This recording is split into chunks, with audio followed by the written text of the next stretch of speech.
লীলা ও ও হে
মনেতে পড়িল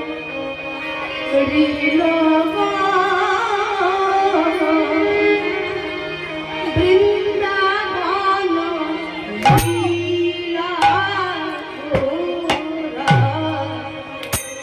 মনেতে পড়িল বৃন্দাবন লীলা গোরা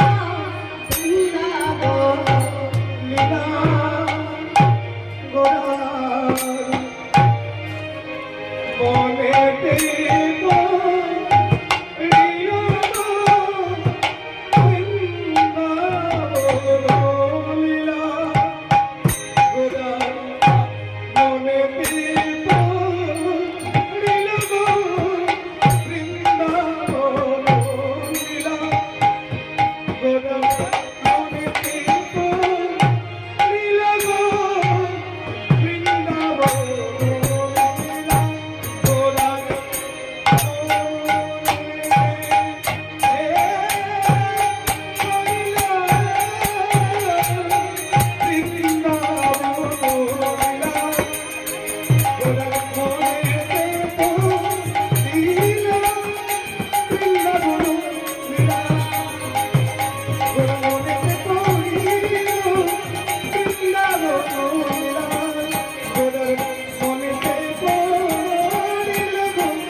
সমবেতে উপস্থিত যে সকল কৃষ্ণ ভক্তমণ্ডলী, গৌর ভক্তমণ্ডলী এবং মহামায়া স্বরূপিণী আমার মায়েরা রয়েছে। এখানে বাবাদের তুলনায় মায়েদের সংখ্যা বেশি। শ্রী মহামায়া স্বরূপিণী মায়েরা রয়েছে এবং কৃষ্ণ ভক্ত গৌর ভক্তমণ্ডলী যত যত সাধুগুরু বৈষ্ণব রয়েছে, লীলা কীর্তনের প্রারম্ভে আপনাদের চরণ তলে এই অধম কীর্তনিয়া জানালাম কোটি কোটি দণ্ডবত।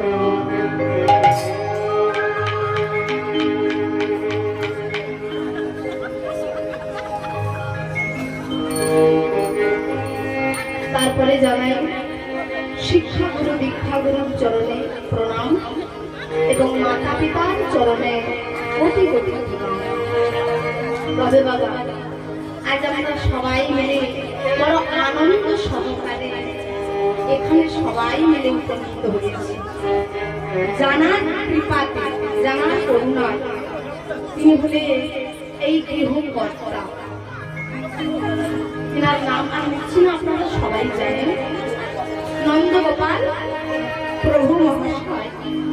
তিনার কত সুন্দর করে ভগবানের সেই সর্বোত্তম লীলা, সর্বশ্রেষ্ঠ লীলা, শ্রী শ্রী রাস লীলা উপলক্ষে এত সুন্দর করে বাড়িতে গৃহ সেবা, গৃহে ভক্ত সেবার আয়োজন করেছে। হ্যাঁ গো মা, বড় ভাগ্য ফলে বহু জন্মে জন্মে সংস্কৃতি না থাকলে এমন করে সুন্দর করে এমন ভক্তের সেবা করা যায়। আমরা তো আমার জীবনে পারলাম না যে ভগবানের সেবার জন্য দানে দানে গিয়ে প্রভুর সেবা দেব বলে, ভক্ত সেবা দেব বলে, সাধুগুরু বৈষ্ণবের সেবা দেব বলে নয়নে জলে মুখ ভাসে লোকের বাড়ি থেকে 1 টাকা নিয়ে এসে প্রভুর চরণ তলে দেওয়ার মতো আমাদের ক্ষমতা নেই। আপনাদের কৃপা না হলে, বিশ্ব ব্রহ্মাণ্ডের সাধুগুরু বৈষ্ণবের কৃপা না হলে এমন বাড়িতে ভক্তির মেলা করা যায় না। তা মহাপ্রভু বললেন যে শোনো, এই কলিযুগে কারা কারা ভগবানের হরিনাম সংকীর্তন করবেন, গৃহেতে ভক্তগণের আয়োজন করবেন, তাদের সেবা দেবেন জানো? আচ্ছা, তার আগে একটা কথা বলে নি, আপনারা কথাগুলো পরিষ্কার ভাবে শুনতে পাচ্ছেন তো? কোনো অসুবিধা হচ্ছে না তো? তাহলে মাইক দাদাভাই খুব ভালো করে কাজ করছে। তার সবার আগে যিনারা আলো সার্ভিস দিয়েছেন আর মাইক দাদাভাই চরণে কোটি কোটি প্রণাম। কলিযুগে মহাপ্রভু বললেন, যারা এই ভগবানের নাম সংকীর্তন করবে, গৃহে ভক্ত সেবার আয়োজন করবে, তিনারা কোনো সাধারণ ব্যক্তি হবে না। তারা কেমন ব্যক্তি হবে? কৃষ্ণ বর্ণাং কৃষ্ণা কৃষ্ণং সঙ্গ পঙ্কজ পার্শ্বদং ইয়জ্ঞে সংকীর্তন প্রায় যজ্ঞন্তে হে সুমেধাসা। আপনারা বলবেন কি কথা বলে গেল বাবা, সংস্কৃত শ্লোক আমরা বুঝতে পারলাম। বললে কৃষ্ণবর্ণ কৃষ্ণা কৃষ্ণ, এই কলিযুগে ভগবান আমার অকৃষ্ণ বর্ণ ধারণ করেছে। মানে কৃষ্ণ নয়, মানে কালো নয়, অকৃষ্ণ বর্ণ, অর্থাৎ গৌর হয়ে জন্মগ্রহণ করেছে। তা সেই গৌর বর্ণ, গৌর সুন্দর যিনি, তিনি বললে যে নাম সংকীর্তন করবে বাড়িতে আর ভক্ত সেবার আয়োজন করবে, তিনি হলেন প্রায় যজ্ঞন্তে হি সুমেধাসা। তিনি হলেন সুমেধা সম্পন্ন ব্যক্তি। তা সেই সুমেধা সম্পন্ন ব্যক্তি যিনি, আজকে নন্দগোপাল প্রভু মহাশয়, তিনার চরণে আমার সম্প্রদায়ের পক্ষ থেকে জানাই কোটি কোটি দণ্ডবত প্রণাম। অনেক হয়ে গেছে, আপনাদের কাছ থেকে আর সময় নেব না। আজকে আমি যে লীলা পরিবেশন করবো বলে স্থির করেছি, আপনাদের সবারই ভালো লাগবে। কারণ যে ভগবানের নাম শ্রবণে সর্ব পাপ দূরীভূত হয়ে যায়, যে ভগবানের নাম স্মরণ করলে সকল পাপ দূরীভূত হয়ে যায়, দুঃখ রূপী সমন দূরে চলে যায়, সেই ভগবান অনাদি আদি, সেই পুণ্যময় ভগবান, তাদের পুণ্য তিথিতে, পুণ্য যোগে আজকে সবাই মিলে আমরা উপস্থিত হয়েছি। কেন? কারণ ভগবানের সর্বশ্রেষ্ঠ সর্বোত্তম লীলা শ্রী শ্রী রাসলীলা। তা এমন যখন যোগ এসেছে বাবা, যোগে যোগে যোগাযোগ না করলে বাবা বড় আমাদের খেসারত দিতে হবে। তাই যোগ যখন এসেছে, এই যোগ আর বিয়োগের খাতায় নিয়ে যাব না। আমরা এই যোগ, এই সুযোগকে আমরা কাজে লাগাবো। আজকে আমরা আস্বাদন করব ভগবানের শ্রী শ্রী রাসলীলা। আপনারা সবাই মিলে আস্বাদন করবেন তো? নিতাই গৌর হরি বল। চলুন, তাই বৃন্দাবন লীলা, বৃন্দাবন লীলাতে যাওয়ার আগে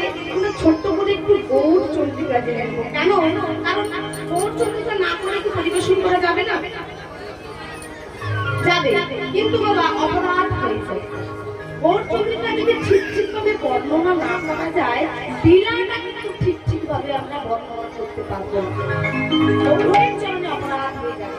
তাই আপনাদের কাছে আর সময় নেব না, লীলা পরিবেশনের পরে ভুল ত্রুটি হবে আপনারা সবাই মিলে আমার সন্তান জ্ঞানে ক্ষমা করবে। বৃন্দাবন লীলা গোড়ার মনেতে পড়িল,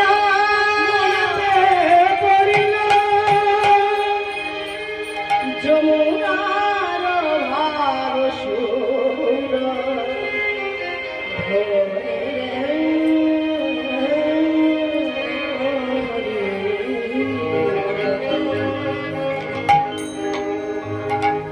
যমুনার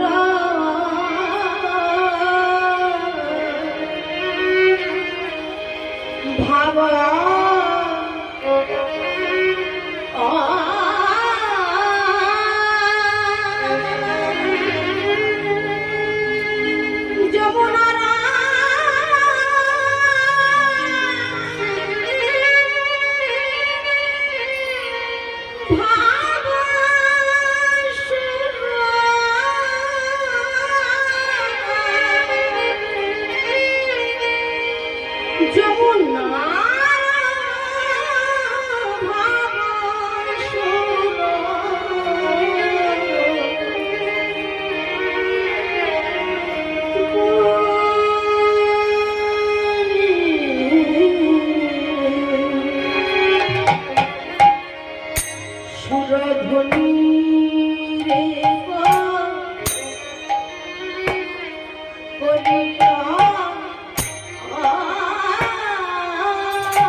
কথা জানেন কি মায়েরা?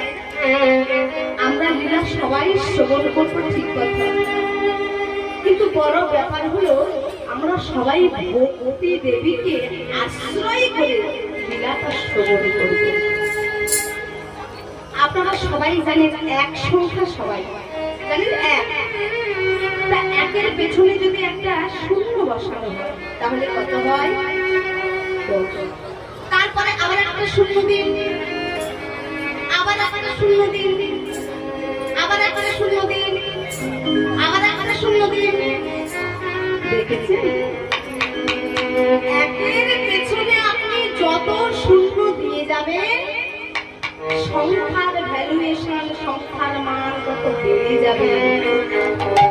কিন্তু হঠাৎ করে যদি একটা সামনে থেকে কেটে নেওয়া যায় তাহলে শূন্য শূন্যই হয়ে পড়ে থাকে, শূন্যর কোনো মূল্য থাকবে না। তদ্রূপ এই ভক্তিরূপী একটা কিন্তু বাবা আমাদের জীবনের সবার অগ্রাধিকার, আমাদের জীবনের সবার দরকার। ভক্তিরূপী এককে আশ্রয় করে শূন্যরূপী আরম্ভ রাখাটা যতই বাড়িয়ে তুলবেন ভগবান তত খুশি হবে। আর ভক্তিরূপী এক না থাকলে আমরা যতই কিছুই আরম্ভ করে যাই না কেন, এমন আরম্ভে আমার ভগবানকে কোনোদিন পাওয়া যাবে না। ভক্তির বশ তিনি যদি নাই হবে তাহলে দুর্যোধনের ঘরে রাজ অন্ন, রাজপ্রসাদ, মিষ্টান্ন, মহাভোগ, পায়সান্ন ছেড়ে সেই ভগবান ভক্ত বাঞ্ছা পূরণ করার জন্য বিদুরের ঘরে গলার খোসা খাওয়ার জন্য।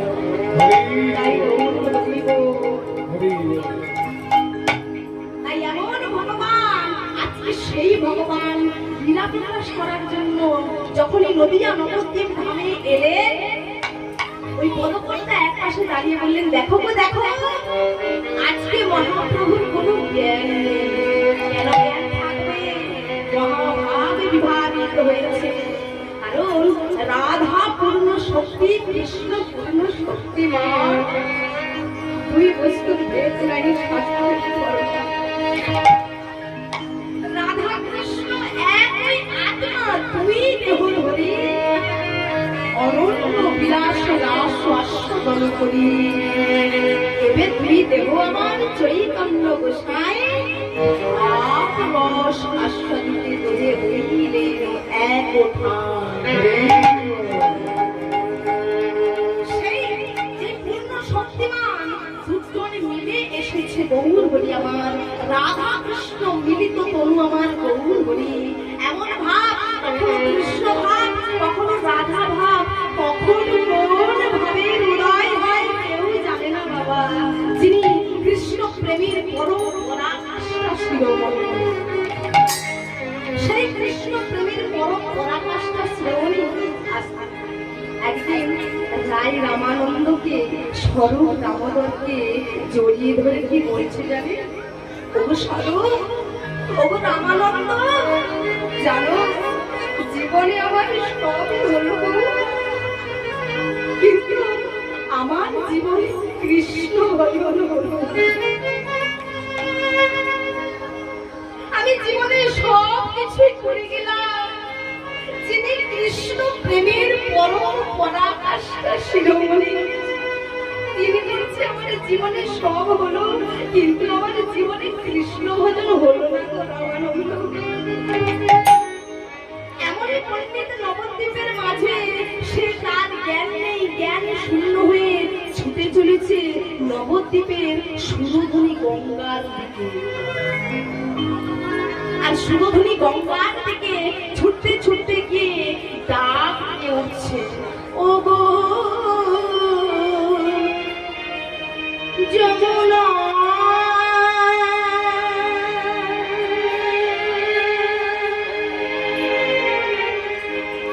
এই কি তুমি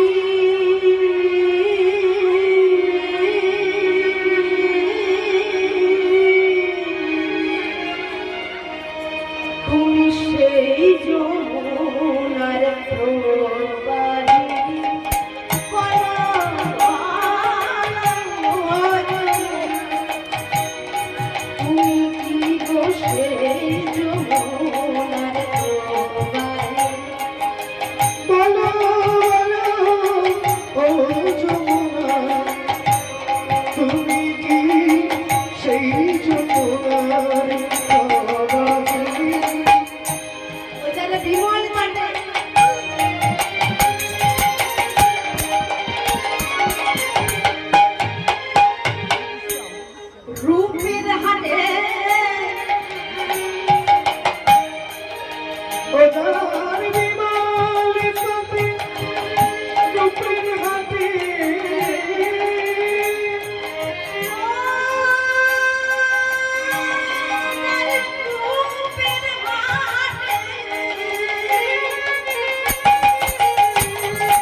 সেই যমুনা বলো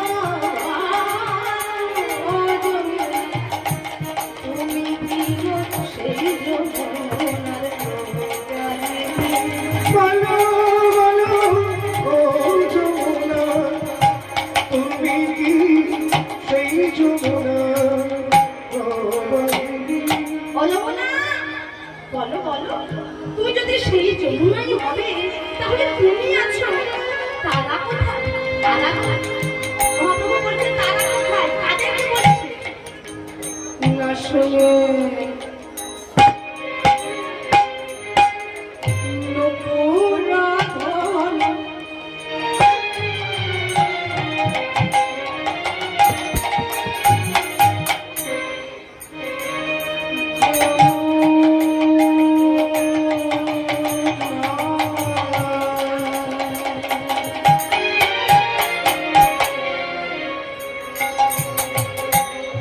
Oyamar, oyamar, oyamar, oyamar.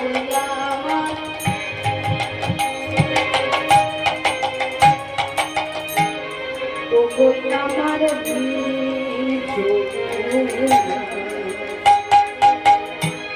Jamuna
ধ্বনি না শুনিকে গো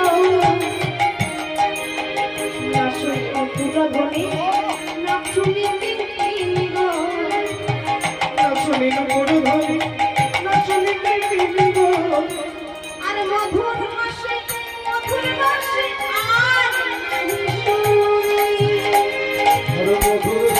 মধুর বাসি আর লাগে চারুর চন্দ্রা বলে কথা বাতার জল গেলি কথা বাতার জল গেলি কথা বাতার জল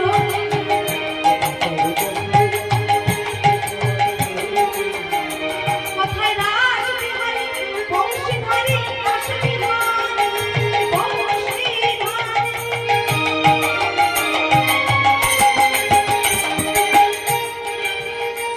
আবার প্রাণে পেরাই বিনোদিনী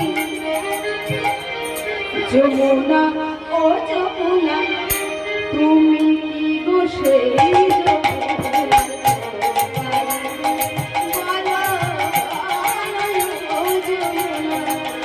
যমুনা ও যমুনা তুমি কি সেই যমুনার প্রবাহ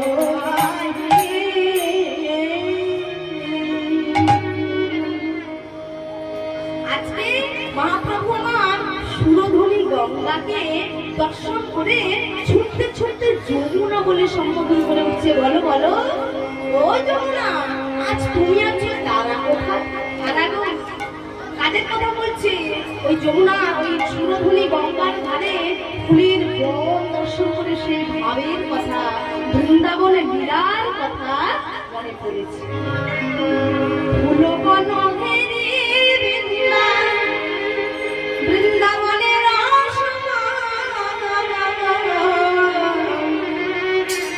বনের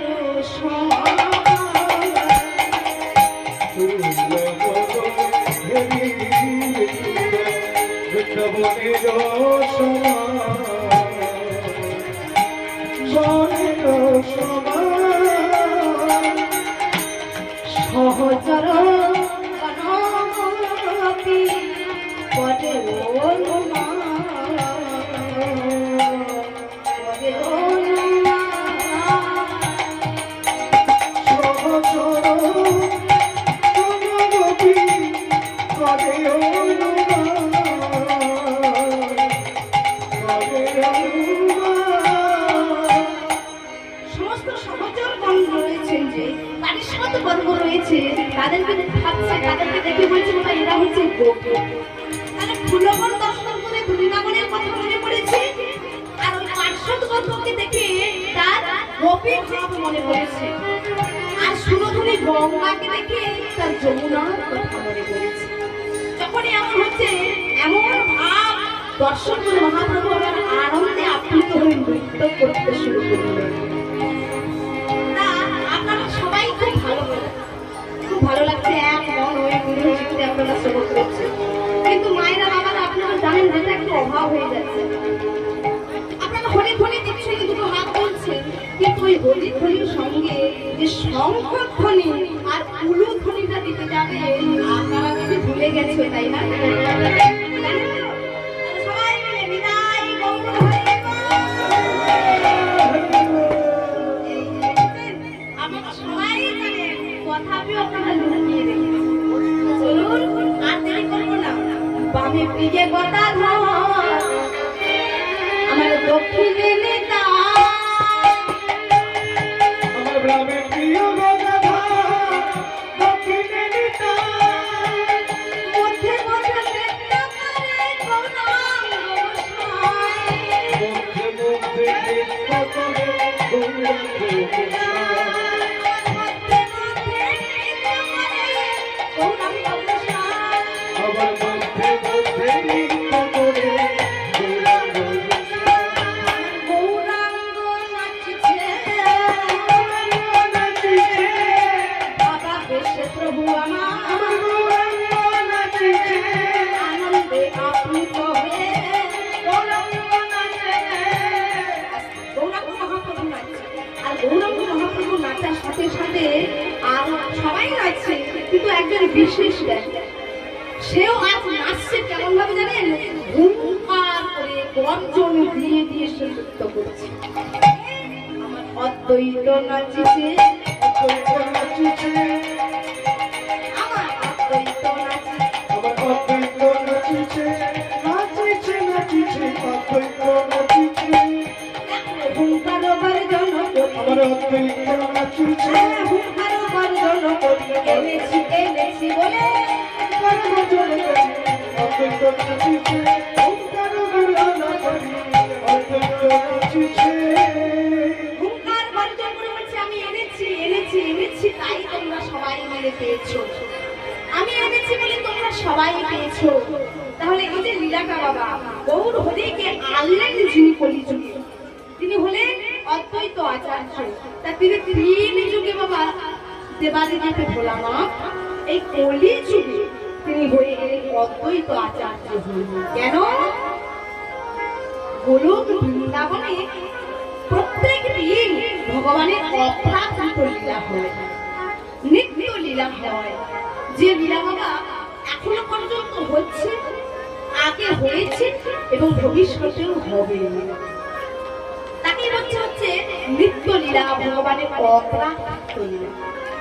তা সে অপ্রাকৃত লীলা যখন হয়, এই রাসলীলাও হয়, আর যখনই রাসলীলা হয় তখন ওই দেবাদিদেবী ভোলানাথের সঙ্গিনী সেই মা পার্বতী ভগবানের সেই রাসলীলাতে যান। অঘটন ঘটন প্রতিবেশী মাকে স্মরণ করে ভগবান সমস্ত কিছু লীলা করেন। তাই প্রত্যেক দিন যখন মা চলে যায় না, দেবাদিদেব ভোলানাথ মনে মনে ভাবে, আরে পার্বতী আমার কোথায় চলে যায়?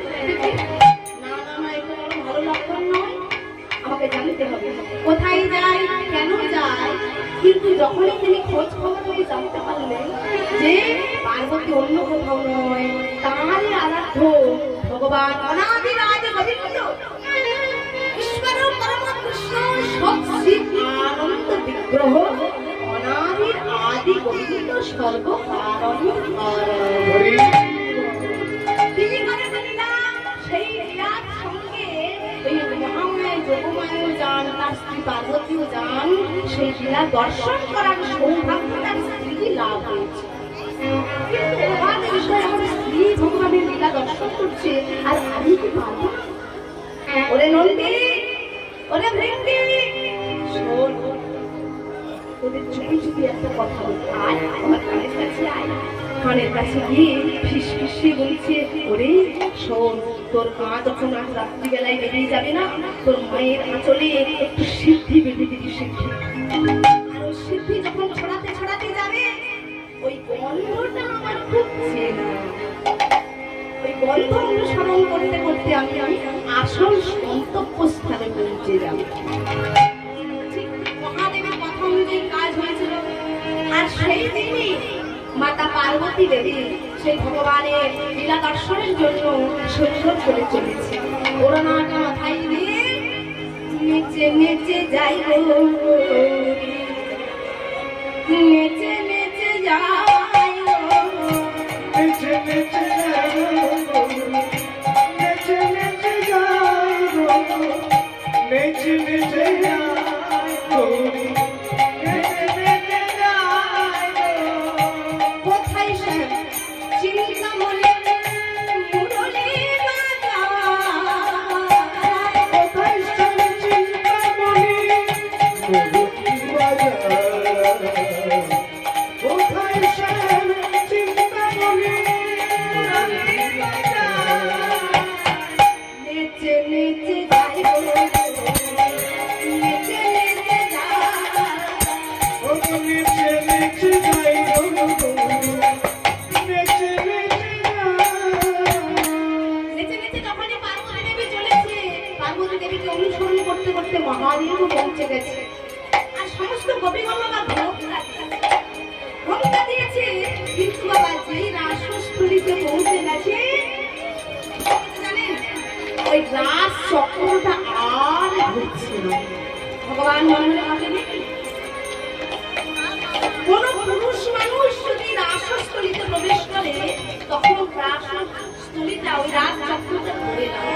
তাহলে তাহলে কি আমি ছাড়া এই রাসস্থলীতে দ্বিতীয় কোনো পুরুষ প্রবেশ করেছে? না না না না না, আমাকে সকলের পরিচয় জানতে হবে। অন্তর্যামী গোবিন্দ সকলের অন্তর কথা জানেন। লীলা করবার জন্য কি করলো জানেন? সবাইকে জিজ্ঞাসা করলেন, ওগো শোনো, তোমরা সবাই গোপী তো? কি গো? হ্যাঁ, তোমাকে কি বলবো বলো তো? কি বলবো তোমাকে বলো? তোমাকে কি জিজ্ঞাসা করেছি? হ্যাঁ। কি গো মায়েরা, আপনারা কিছু বলছেন না বলে কিন্তু বলে দিলেন। আপনারা আছেন কিনা, আপনারা গোপী কিনা শুনুন। রাস লীলা হোক আর যে কোনো লীলাই হোক, বৃন্দাবনে গোপী আনুগত্য না হলে কিন্তু লীলার বর্ষমাধুরী আস্বাদন করা যায় না। পুরুষ ভাব স্বভাব আপনার যতই থাকুক না কেন, গোপী অনুগত্য, কনক মঞ্জুরি মঞ্জুরি ভাব না থাকলে, মঞ্জুরি অনুসরণ না করলে, গোপী আনুগত্য না হলে কিন্তু ভগবানের লীলা কিছু বোঝা যায় না। তাই ভগবান বললেন, কি গো তোমরা সবাই গোপী তো? কি হলো, তোমরা কি গোপী? তোমরা সবাই গোপী তো? আচ্ছা, তাহলে সবাই গোপী। কিন্তু এবার একদিকে একজন খুবই ভালো করে ঘোমটা দিয়েছে, ঘোমটা দিয়ে দাঁড়িয়ে আছে, আর ভগবানের নয়ন যেই পড়েছে, তখন বলছে, এদিকে একটা এইভাবে ঘোমটা দিয়ে সবাইকে আমি জিজ্ঞাসা করছি, সবাই খুব সুন্দর করে উত্তর দিয়েছে। এদিকে একদিন বেশ জড়সড় হয়ে আছে, যেন ভয়ে ভয়ে আছে। কে